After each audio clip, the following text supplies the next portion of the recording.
Okay, mga Lodi, no? Welcome back sa channel natin at ang i-review natin ngayon ay itong binigay sa atin na welding mask tsaka itong angle grinder ng Powercraft, no? So sa pamagitan ni Electrowork Company, no? Sila yung distributor ng Powercraft equipment, no? So naimbitahan tayo doon sa kanilang display center at binigyan tayo ng maagang pamasko, no? Sponsored ng welding mask tsaka itong angle grinder. So ito, buksan na natin, no? At actually nabuksan ko na to, no? Kinawit ko na rin yung kanyang strap, no? So ano daw to, no? Special edition ng kanilang welding mask. So meron siyang extrang protective cover para dito, no? Kasi ito na nagagasgas to at pagka matagal na ay lumalabo. So meron siyang extra. So tabi natin tong karton. So ito yung karton niya, no? So ito yung specs niya, no?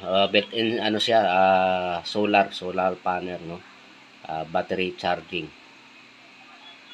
May mga adjustment niya rotor mismong unit yung tanggalin na rin natin to at para magamit na natin to bukas, no? Tama. May project tayo kay Congressman Yap, no, na bahay. Okay, no, tanggalin na natin pati dito sa loob.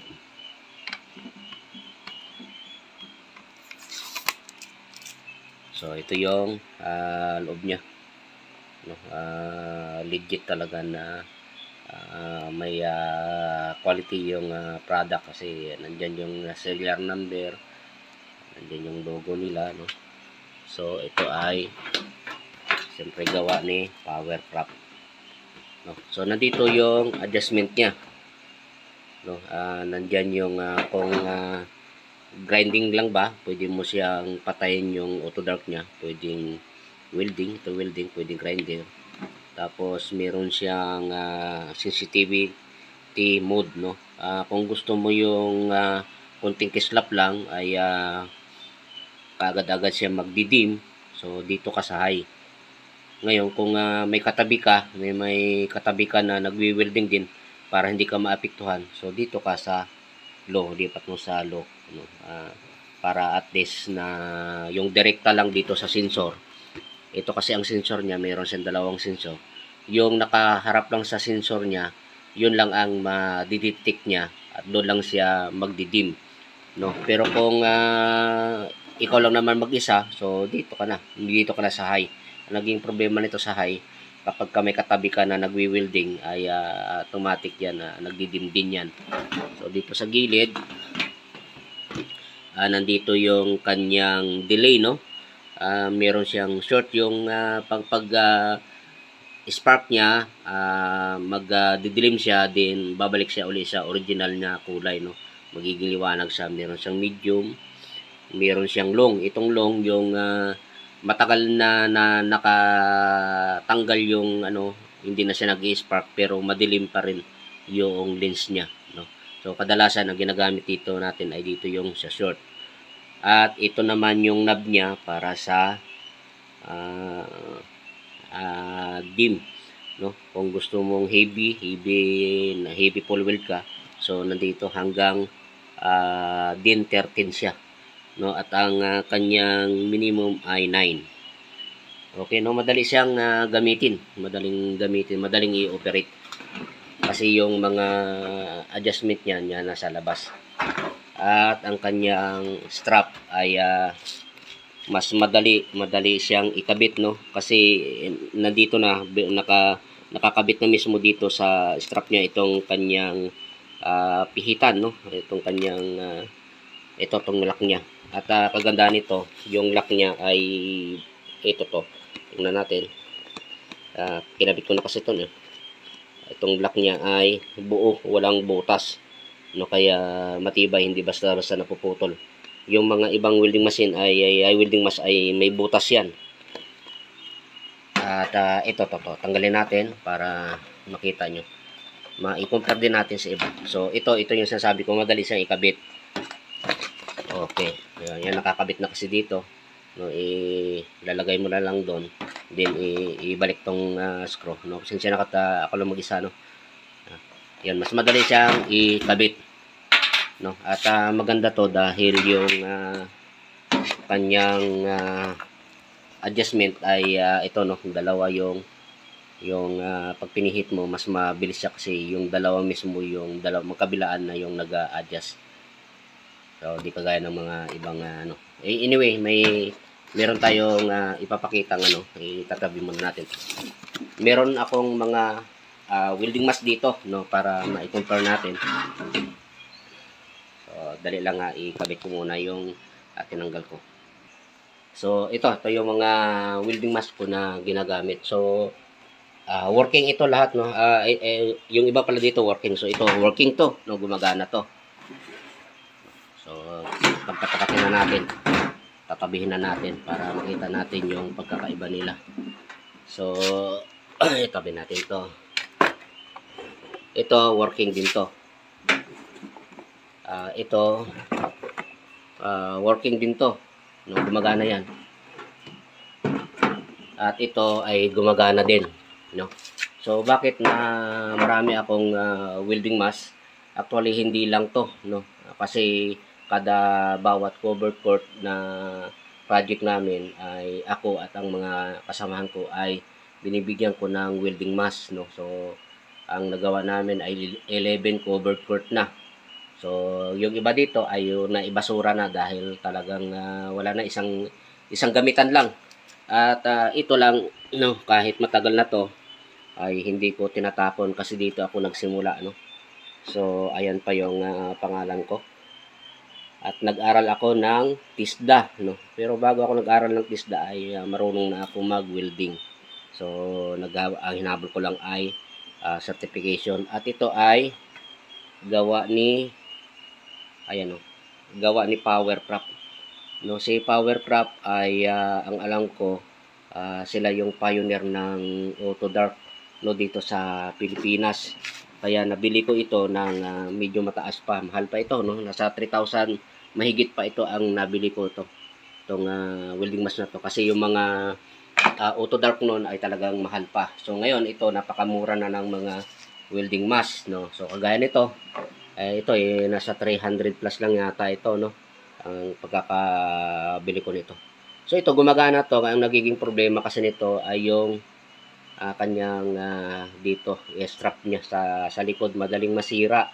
So madaling masira at pag nasira na wala na. Pero ito ginagamit ko ito kapag umaakyat ako sa taas, no, kasi magaan, maliit siya, magaan. Hindi siya mabigat sa ulo. So ito naman working din to, no. Actually ito yung talagang ginagamit ko kapag nagpo-full weld ako kasi tingnan nyo naman, no, ang laki ng viewing area niya, no. Makikita mo sa loob, talagang malaki siya, no. Ang nagiging nagiging problema nito dahil malaki siya, mabigat din, no. Hindi siya pwedeng iakyat sa taas, no. Mabigat sa ulo. So kailangan ito nasa baba ka lang at nagpo-full weld lang. So wala siyang brand name. At yung isa naging problema nito, yung battery niya ay napakabilis malubat, no. Tingnan mo yung battery niya, napakalaki, no, at nasira na nga sa kakatanggal ng battery dito. Siguro nasa 3 battery na ang naubos nito. At yung strap nito nasira na rin, no. So yung strap palagi ang nasisira kasi sa bukas-sara at yung knob niya ay nandito din. Actually maganda to, pero mahal itong welding mask na to, ay mahal, no. Nasa 2 plus yata ang bili ko nito. So mahal pero maganda siya. Kaya lang yun nga ang nagiging problema, madali siyang malubat dahil tingnan nyo yung kanyang sensor, apat ang sensor nito. So apat yung kumakain ng baterya at yung kanyang solar, no, napakaliit lang, no. Talagang halos battery operated talaga siya halos. Kaya yung battery niya madaling malubat, no. At medyo mahirap din hanapin ang battery niyan. Okay, no, tatabi na natin to. At ito, tatabi na rin natin to, no? At dito naman tayo, ito luma na tong shell niya, yung shell. Ang bago dito, ito yung loob. So yung loob niya, ayan, nabibili din niya naman ang loob niyan. So yung battery nito ay medyo malaki din, kaya medyo matagal. Hindi ko lang alam, no, kung gaano katagal yung baterya nito. So usually naman to mga 1 taon lang, wala na, busted na ang battery nito. Pero ito yung halos magkakaparehas, no. So yung sensor nila ay parehas na dalawa, no, dalawa. Then ito lang ang solar panel nito ay malapad, no. Ito naman makitid na mahaba. Itong dalawa ay parehas, actually parehas to, no. Ang kanilang viewing area ay parehas, no. Ito medyo makitid ng konti. And then yung nasa loob niya, no, ang bigat nito tsaka ito ay halos hindi maglayo, no. Medyo mabigat lang tong mga to kasi matigas itong kanya lang shell. Ito malambot, no, malambot actually. Kahit na ihampas mo to siguro hindi mababasag. Ito kahit gano'n naman, hindi rin ito mababasag dahil ano siya, no, malambot din, pero medyo may kabigatan. Okay, no, dito tayo sa loob. So yung adjustment niya ay nasa loob, no, wala sa labas. So ito lang, kung patayin mo, pwede ka mag-grind at mag-ano ka dito, mag-adjust ng kanyang dim dito. So dito ganun din, no, adjustment niya nandito din at nandun sa loob. Pero ang battery ng mga ito ay maliliit, na kapag bukas na ako ng battery nito, maliit. So ito, kaya ako pinapakita sa inyo yung mga welding machine para at least meron kayong comparison, meron kayong mga ideya, no. Ito, nagiging honest lang talaga tayo dito sa pinapakita natin sa inyo dahil mga viewers natin ay matatalino din naman. Di naman natin yan sila pwedeng mabula o maloko. Yung pinapakita natin dito ay yung kung ano lang yung observation natin sa mga ginagamit nating equipment. Itong extra lens niyan ay nandito. So ito, hindi sila magkasukat, no. Mas malaki ito, mas malaki. So yung mga ito, pag binili mo tong mga ito, actually online to nabili, ay wala silang box, no, walang ganito. Ganyan lang sila, no, nakabalot lang sila sa plastic, and then usually wala silang manual, walang manual. At sana ba yung ito yung inaayawan ko dito sa mga to. Yung kanilang strap ay napakahirap i-install, no. So ayan, no, yan, ang dami mong ikakabit muna. Yan bago mo ikabit. Di kagaya nito na nakakabit na siya dito. Ayan, itutornilyo mo na lang, mas madali ikabit. So ito lang nagiging problema sa mga ito. At itong mga ito ay madaling masira, no. Hindi siya smooth na gamitin. Ito matigas, no. Dito matigas din, no. Ito malambot. O bagay, bago pa naman to. Pero ito bago pa rin naman to mga to. Wala pa tong 1 taon ang mga to dahil wala pa tayong 1 taon sa Bataan, no. Bago pa rin to mga to. Ito lang ang talagang luma, no. Nasa 5 years na ito. Ay, hindi lang. nasa 10 years na pala ito kasi 5 years na ako dito sa Tarlac. Kaya ito talagang matagal na ito. Nagamit ko pa yan sa motor pool ng Las Piñas ng 3 years mahigit. So ganun katagal yung power prop na yan. At dito sa manual, may nabasa ako dito. So ayan yung lifespan ng battery niya ay nakita nyo ba? Lifetime of lithium battery is 3 to 5 years, no. So matagal ang battery niya. At naniniwala ako dahil ito napakatagal kong ginamit yan. Yun naulanan lang yan kaya siya talagang nasira na. Okay, mga lodi, no, sana dito sa mga welding machine na to ay meron kayo, ay welding mask na to ay may idea kayo. No, ito walang presyo to, no, kasi sponsored dito, pero ang sabi sa akin ng manager ay nasa 1,000 plus daw ito. So ganun talaga yung mga may pangalan, no, may mga brand name ay medyo mahal talaga dahil siyempre may pangalan silang iniingatan at siyempre dumaan niya sa quality control. No, hindi ko rin sinasabi na itong mga mumurahin ay pangit. Pero isa lang ang aking nagiging experience sa mga ito, hindi nagtatagal, no? Na bumibigay ka agad. Ito kikildap na to. Ang ano ko dito, ang hinala ko dito, yung battery niya ay palubat na. Ito bago pa lang to binili yung loob nito. Ito. 2 buwan ko pa lang yan na nabibili.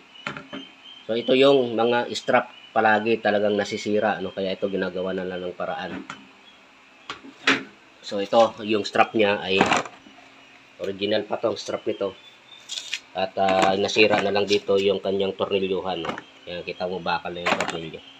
So okay, no. So dito naman tayo sa itong grinder.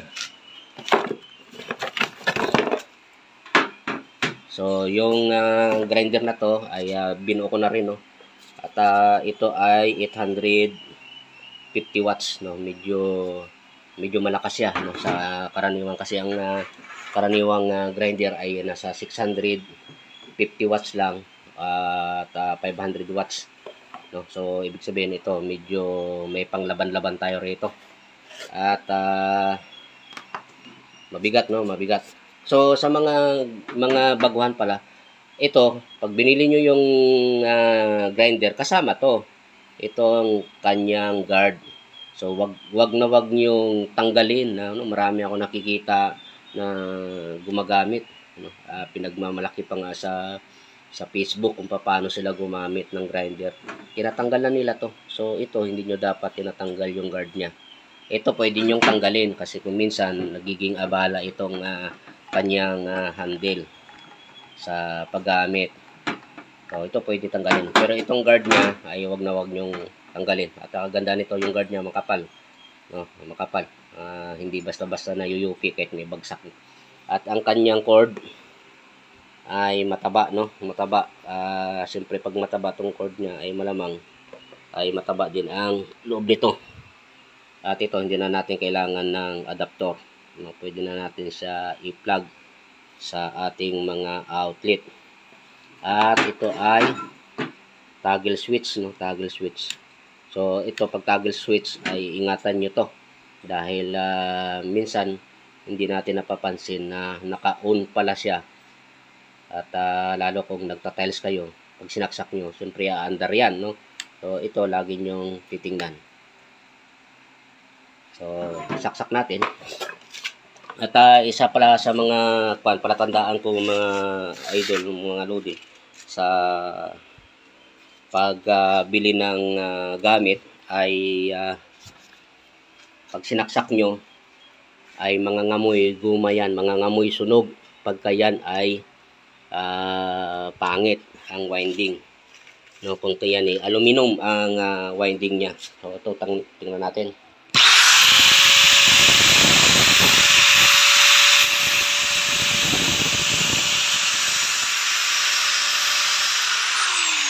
Malakas, ano? At okay, hindi siya nangamoy guma, hindi nangamoy sunog.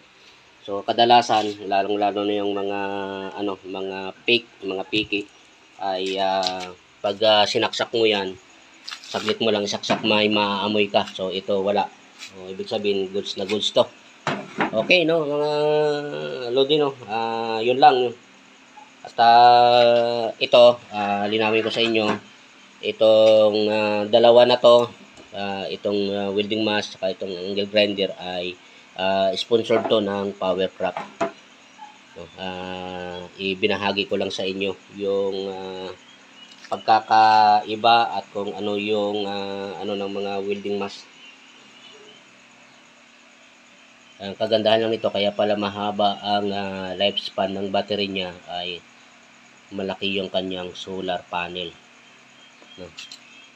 Hindi unlike nito, no, malit, hindi natin alam kung hanggang saan yung solar niyan. So kasi nakikita natin itim lang. So ito makikita nyo as in talaga nandyan yung solar niya, no. So okay, no, mga lodi, no, hingi lang ako sa inyo ng konting pabor kapag magpapasko na, no. Paki-subscribe naman mga idol, at paki-like and share na lang. At muli kay Powercraft, no, maraming salamat, at kay Electrowork, no, thank you very much, at Merry Christmas sa inyong lahat. So okay mga lodi, no, tamang-tama, no, may panibagong project tayo ngayon, at nasubukan na natin dito yung grinder na binigay sa atin ni Powercraft, no. So far ay goods na goods naman, no, hindi siya nangamoy. At yung gamit natin dito na welding machine ay dalawa, no, dalawang Hercules yung gamit nating welding machine, dalawang grinder din, saka isang cut off. So at itong ating welding mask na binigay nila, no, ni Powercraft, at maganda. O Ji, video mo nga Ji.